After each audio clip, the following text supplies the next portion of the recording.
안녕하십니까. 닥터 MBC 아나운서 정진영입니다. 수술을 앞둔 환자들은 큰 수술이든 작은 수술이든 마취를 한다고 하면 걱정을 하게 됩니다. 마취 주사의 통증이나 깨어나지 못하는 혹은 수술 중 깨어나게 되는 부작용 등 평소 마취에 대한 정보를 자세히 알 수 있는 기회가 적은데요.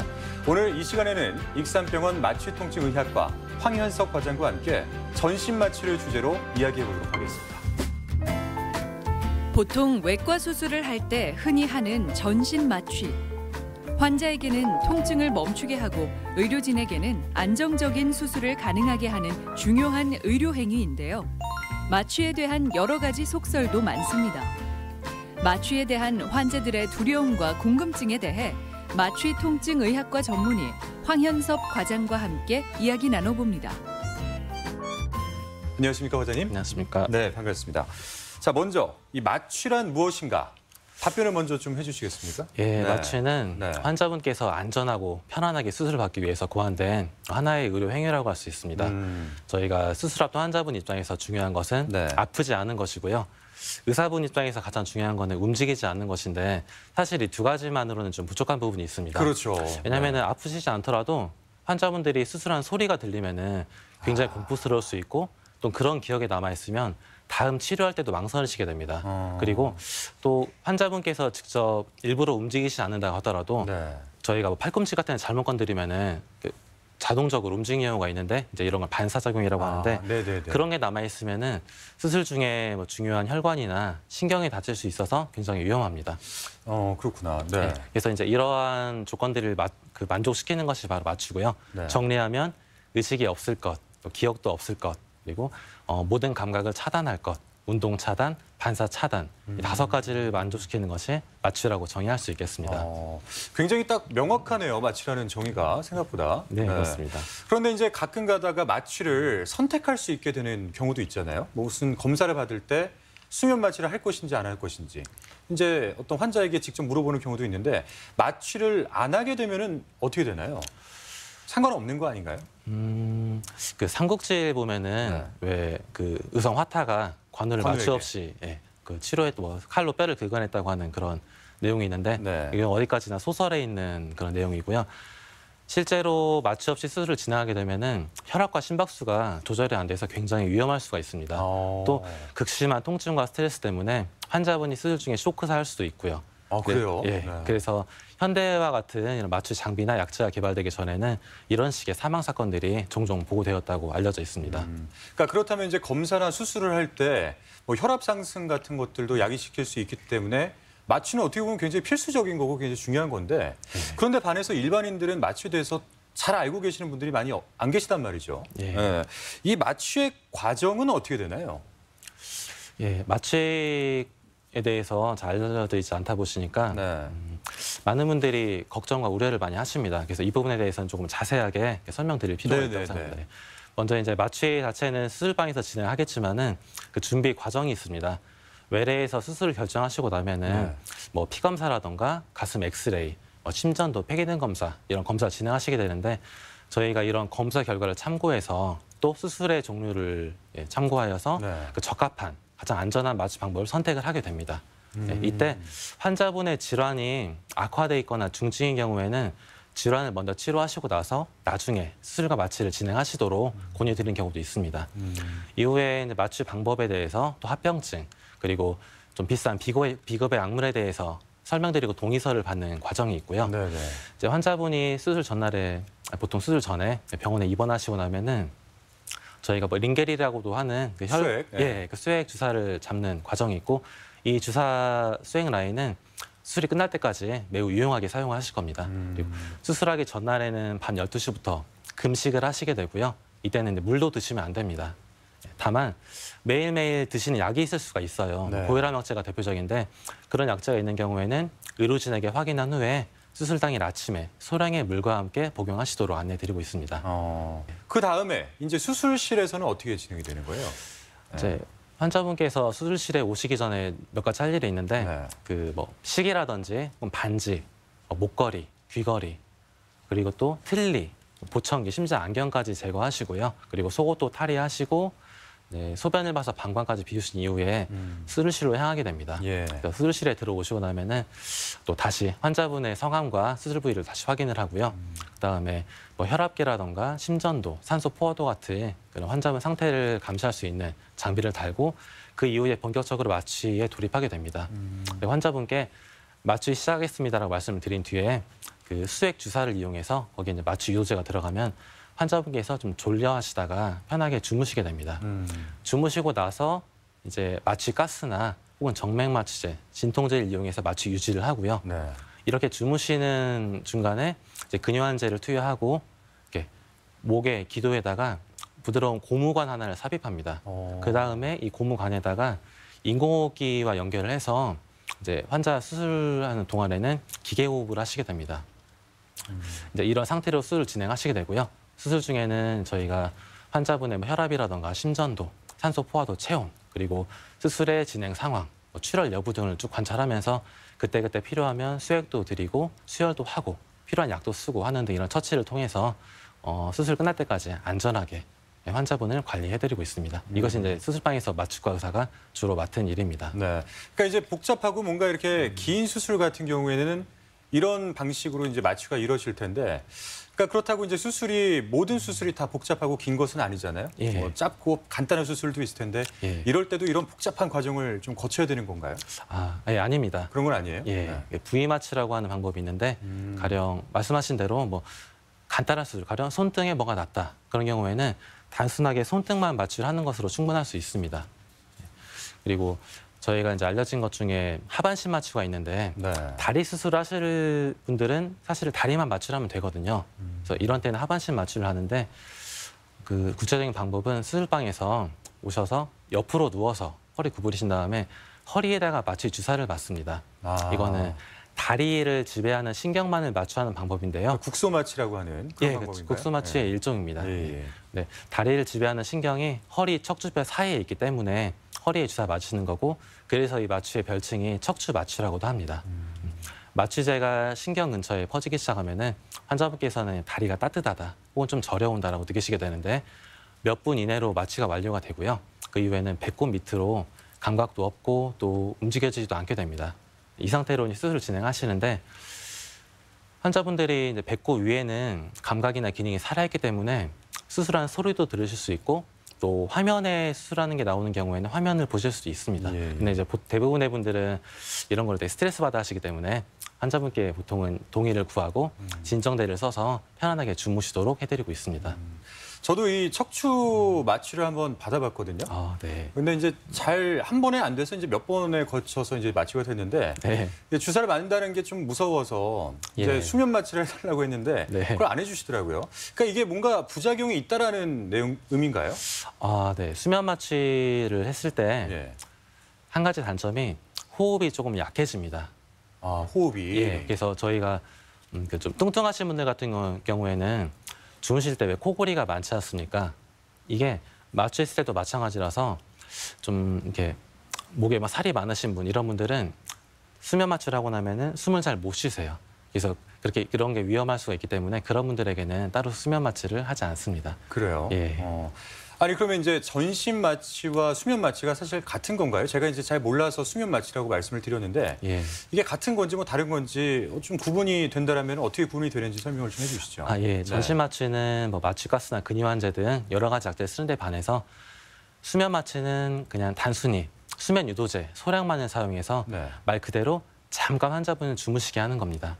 그래서 보통은 위내시경이나 대장 내시경처럼 자극이 크지 않고 또 빨리 끝나는 시술에서 많이 사용하고 있습니다. 네, 그리고 아까 이제 그 마취 방법에 대해서 설명을 하실 때 수술 전이나 이제 뭐 이럴 때는 좀 금식을 유도를 하신다라고 말씀해 주셨는데 뭐 이게 이제 마취랑 연관이 있으니까 이제 그런 조치를 취하실 거예요. 네. 근데 이 어떤 영향이 있는 거예요? 왜 금식을 해야 되는 거죠? 안전을 위해서 하시는 건데요. 저희가 마취 유도할 때 또는 환자분이 깨실 때 구역질 또 구토를 하시는 경우가 있는데 이때 위 속에 음식물이 남아있으면은 그 음식물이 기도로 들어가 버릴 수가 있습니다. 음식물 때문에 기도가 막히면은 혈액으로 산소 공급이 전혀 안 되기 때문에 수분 이내로 뇌사 혹은 사망에까지 이를 수가 있습니다. 굉장히 위험하네요. 예, 수술을 잘 해놓고 깰 때 그 작은 음식물 때문에 이런 사고가 발생할 수 있기 때문에 그걸 방지하기 위해서 보통은 8시간 이상 수술 전날에 밤 12시부터 금식을 하도록 안내해드리고 있습니다. 그러니까 저는 수술 때문에 급식을 해야 되는 건 줄 알았는데 그게 아니라 마취 때문에 오히려 이제 금식을 해야 되는 그런 상황인 거네요. 예, 그렇습니다. 반드시 지켜야 될 것 같다는 생각이 들었고 그리고 이번에는 좀 속설들에 대해서 이야기를 해보면 좋을 것 같습니다. 마취에 예. 대한 속설 굉장히 많은데 네. 그중에 이제 가장 제가 많이 들었던 게 어렸을 때 이 전신 마취 이런 것들을 하면 아이들의 좀 어떤 뇌 발달에 안 좋다. 그리고 이제 뭐 기억 감퇴 뭐 이런 것까지도 유발할 수 있다. 이런 이야기가 있습니다. 이거는 어떻게 보시나요? 아이들의 수술을 앞둔 부모님들의 가장 큰 걱정거리라고 생각합니다. 네. 저도 개인적으로 아주 많이 궁금했던 부분이고 또 지금까지도 지인들의 가장 많이 받는 질문인데요. 결론을 먼저 말씀드리면 전신 마취를 여러 번 받는다고 해서 머리 나빠지지 않습니다. 그렇지 않아요? 예, 그렇지 않습니다. 여기에 대해서는 연구가 꽤 많이 진행되어 있는데 가령 이제 이런 연구죠. 4살 이하의 전신 마취를 받은 아이들 수십 명 그리고 전신 마취를 받지 않은 아이들 수십 명을 데리고서 얘들이 학교에 진학하고 나서 어느 그룹이 공부를 더 잘하나 비교를 해보는 것입니다. 연구 결과는 아무 차이가 없다고 나왔고요. 심지어 어떤 연구에서는 마취를 받은 아이들이 공부를 더 잘합니다. 그래요? 네, 그런 결과도 있습니다. 그리고 또 특별한 경우로서 3살부터 15살까지 네. 전신 마취를 약 150번 정도 경험한 그런 경우도 있는데 그 사람의 경우도 성장 이후에 어떤 지능 장애는 발생하지 않았습니다. 그래서 이런 것들을 통해서 마취약제는 잠깐 머리를 재우는 것이지 뭐 뇌 세포를 파괴한다라든지 또는 심각한 후유증을 남기지 않는다. 이렇게 결론을 지을 수 있겠습니다. 그러니까 이제 어렸을 때는 그런 건데 그럼 이제 나중에 어떤 치매를 좀 조심해야 된다. 이런 이야기도 있는데 이런 거는 전혀 근거 없는 이야기인가요? 이런 것도? 예, 그 유일하게 치매에 대해서는 네. 그 근거가 있습니다. 있어요? 예, 주로 80세 이상의 치매를 앓으시는 분들 같은 경우에는 전신 마취 후에 치매가 좀 약간 악화된다는 그런 통계적인 보고가 있습니다. 그러니까 이제 과거의 어떤 마취 이력이 추후에 치매를 유발하는 것이 아니라 이미 이제 80세 이상 노인분들께서 마취를 하게 되면은 치매가 좀 악화되는 그런 경향이 있다라는 말씀이시죠? 정확히 그렇습니다. 정확하죠? 예. 네. 그리고 이번에 좀 재미있는 속설이 있습니다. 손에 봉숭아물을 들이고 마취를 받으면 죽을 수도 있다. 이게 무슨 말인가요? 들어보셨나요, 혹시? 네, 저도 들어본 내용입니다. 들어보셨어요? 네. 그 봉숭아물을 보통 손끝에 들이게 되죠. 예. 저희가 환자분 감시 장치 중에 혈압도 있고 심전도도 있지만은 산소 포화도를 측정하는 게 있는데 그 집게처럼 생긴 것을 손끝에다 이렇게 물려놓습니다. 그걸로 측정을 하는데 사실 현재 기술로서는 이 측정하는 원리가 이제 빛을 쏴서 측정하는데 뭐 봉숭아물 정도는 아무 장애가 되지 않고요. 네. 진한 색의 매니큐어 같은 경우에는 빛이 통과를 못하기 때문에 그 포화도 수치가 현저하게 낮게 나올 수가 있습니다. 이 산소 포화도가 낮다는 얘기는 숨을 제대로 못 쉬고 있다는 의미입니다. 네. 정상적으로는 포화도가 100%, 95% 이렇게 나와야 되는데 매니큐어 칠한 분들은 30%, 40% 이렇게 나와버려요. 그러니까 그 빛 자체가 투과가 좀 안 되는군요. 네, 그렇죠. 네. 그래서 수치상만 그렇게 나온다. 예, 마치 숨을 전혀 안 쉬는 사람처럼 그렇게 나옵니다. 그래서 이제 죽는다는 속설이 나오게 된 것이고요. 저희가 이렇게 환자분이 숨을 잘 쉬나 보는 것이 산소 포화도 이외에도 입술의 색깔이나 피부의 색깔로도 확인을 합니다. 그래서 수술반이 오시기 전에 진한 색의 매니큐어나 또는 진한 립스틱, 화장을 지우도록 이렇게 권유드리고 있습니다. 그리고 이제 그런 거를 착용을 하실 때는 또 확인을 하실 거 아닙니까? 예, 그렇죠. 그렇죠. 네. 그러니까 이제 안전하다라는 말씀을 또 전해드리면서 그러면 이번에는 또 마취를 하면 안 되는 환자들도 있을까요? 뭐 특정 어떤 질환을 앓고 있다라든지. 예, 질환과 관계가 있습니다. 그래요? 보통 전신 마취를 하시게 되면은 혈액순환의 속도가 조금 느려지는데요. 이게 심폐 질환이 심하신 분들은 이게 굉장히 위험할 수가 있습니다. 그래서 폐렴이라던가 뭐 폐 부종 혹은 신무전이 안 좋으신 분들은 그런 질환을 먼저 치료하고 나서 수술을 진행하시도록 권유드리고 있습니다. 아까 이제 마취 전에 금식은 굉장히 중요하다는 걸 알았는데 이번에는 이제 금연입니다. 금연은 어떤가요? 사실 금연에 대한 질문을 받으면 의사 입장에서는 답이 정해져 있습니다. 금연하셔야죠. 그러니까 건강을 위해서. 예, 금연은 당연히 하셔야 되는데 금연은 최소 4주에서 8주 정도는 하셔야 효과가 나옵니다. 그러니까 며칠 정도 하시는 거로는 뭐 큰 차이가 없습니다. 그렇기 때문에 의사로서 뭐 수술 전에 마음껏 담배 피시라 그렇게까지는 말씀 못 드리겠는데 수술을 앞두고서 너무너무 긴장이 된다. 뭐 속도 타들어가고 손도 떨리고 그렇게 불안감에 시달리시는 분이 계시면은 차라리 어쩌면 한 대 피시는 게 손해보다 이득이 더 많을 수도 있겠다. 네. 개인적으로는 그렇게 생각하고 있습니다. 네. 하지만 이제 건강을 위해서는 금연이 중요하다. 네, 물론입니다. 네. 그리고 가끔 그 마취가 안 되면 어쩌지 하고 이제 고민하시는 분들이 더러 계시는 것 같습니다. 예. 마취가 실제로 안 되는 경우도 많이 있나요? 없다고 봐야죠. 없어요. 네. 알코올 중독자분이나 뭐 마약 중독자 이런 분들은 실제로 마취제 내성이 있다고 합니다. 그리고 체질적으로 보통의 용량으로는 마취가 잘 되지 않는 분들도 계세요. 네. 근데 그런 분들일지라도 보통보다 조금 더 용량을 많이 쓰면은 아주 쉽게 깊이 주무시게 됩니다. 그러니까 마취가 안 될 걱정은 아예 하지 않으셔도 됩니다. 네. 이제 앞서 저희 금식 얘기했고 또 그리고 금연 얘기를 했는데 한 가지 또 남은 게 있잖아요. 금주. 네. 네. 네. 그러니까 주량이 좀 높으신 분들은 마취가 좀 잘 안 된다. 이런 이야기를 제가 들었거든요. 예. 실제로 그런가요? 네, 실제로 그렇습니다. 네. 알코올 좀 중독이신 분들은 그 알코올 사실은 마취하는 게 술을 마시고 취하는 거랑 좀 비슷하거든요. 네. 마취라고 할 때 그 취자도 취할 취자를 쓰게 되는데 예, 예. 예, 그런 관계로 인해서 알코올을 만성적으로 많이 드시는 분들 같은 경우에는 실제로 마취에 내성이 생깁니다. 말씀드린 것처럼 용량을 좀 더 높여서 사용하시게 되면 마취에는 아무 문제가 없습니다. 아무 문제가 없는 거고. 그리고 더러 이제 어떤 뭐 괴담일지 뭐 속설일지 진실일지는 잘 모르겠다마는 수술 중에 그 마취가 각성이 돼서 어떤 이런 수술이 되는 것들을 뭐 다 느꼈다. 예. 뭐 이렇게 이제 이야기를 하시는 경우가 더러 있는 것 같습니다. 뭐 이런 거는 어때요? 굉장히 듣기만 해도 끔찍한 예, 일이죠. 그러니까요. 네. 네. 이게 영화나 드라마에서만 있는 일이라면 참 좋겠는데 유감스럽게도 실제로 드물지만 종종 이런 경우가 보고되고 있습니다. 실제로 있어요? 예, 실제로 있습니다. 그러면 여기에는 뭔가 원인이 있을 텐데 그렇죠. 이게 뭐 전신 마취 중에 흔하게 발생하는 건 아니고요. 마취를 얕게 유지했을 때 주로 발생합니다. 그러니까 수술 자극에 맞춰서 적당히 깊게 마취액을 많이 투여해야 되는데 뭐 일부러 마취를 좀 얕게 유지하는 경우도 있고 또 기계 고장 때문에 설정한 용량보다 더 적게 마취액가 투여되는 경우들이 있습니다. 그러할 때 환자분이 그 중간에 깨시게 되는 경우입니다. 마취에서 못 깨어나면 어쩌지 하는 환자들도 있어요. 네. 그러니까 실제로 있잖아요. 이런 거는 제가 뉴스에서 본 것 같은데. 예. 네. 아마 전신 마취를 앞둔 모든 환자분이나 보호자분들께서 이런 거에 대한 막연한 불안이 있을 거라 생각이 듭니다. 그런 저희도 동의서를 받을 때 못 깨어날 수 있는 가능성에 대해서 환자분에게 강조를 해드리는 경우가 분명히 있습니다. 근데 이때 그 근거는 수술의 종류와 환자분의 기저 질환입니다. 그러니까 대량 출혈이 예상되는 큰 수술, 또 뇌 수술, 혈전이 많이 생기는 골절 수술이 좀 위험하고요. 당뇨를 앓고 계신 분들은 저혈당 때문에 잘 못 깨어나실 수도 있고 심폐 기능이 안 좋으신 분들은 뇌 같은 기관에 산소가 잘 못 가서 그런 것 때문에 그런 것 때문에 마취에 잘 못 계실 수도 있습니다.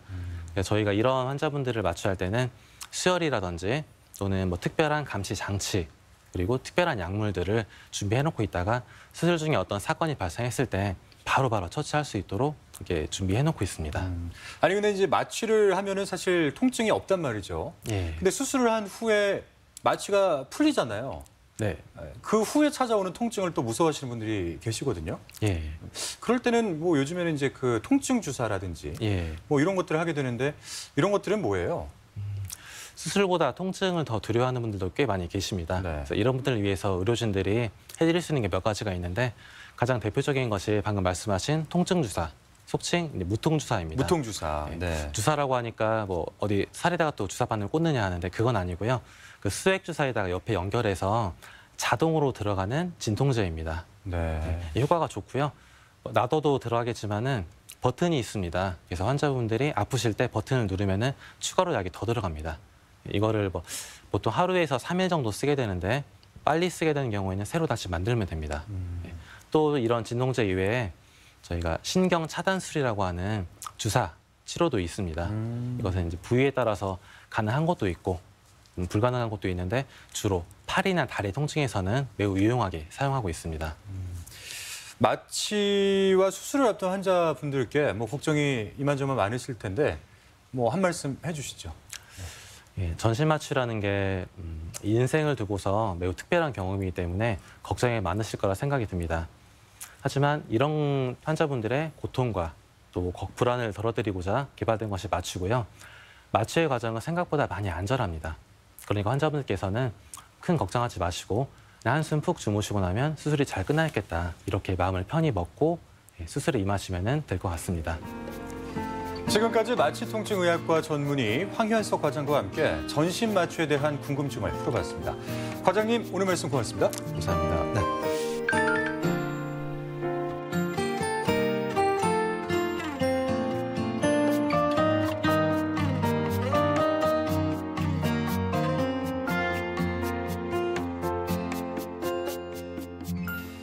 많은 분들이 잘 모르는 1차 의료 만성질환관리 시범사업이라는 게 있습니다. 이 동네 의원이 고혈압과 당뇨병을 앓는 분들에게 1년 동안 체계적인 관리를 도와주는 국민건강보험공단의 사업인데요. 이런 만성질환들은 약에만 의존하는 것보다 환자의 생활습관을 개선하는 게 중요하기 때문에 동네 의원이 직접 전화나 문자로 지속적인 모니터링과 상담을 해주는 거죠. 고혈압, 당뇨병 환자라면 나이와 상관없이 신청할 수 있다고 합니다. 자세한 사항은 국민건강보험공단의 참여의원과 함께 안내받으실 수 있다고 하니까 참고하시길 바라겠습니다. 오늘 저희가 준비한 소식은 여기까지입니다. 저는 다음 주 이 시간에 다시 찾아뵙도록 하겠습니다. 고맙습니다.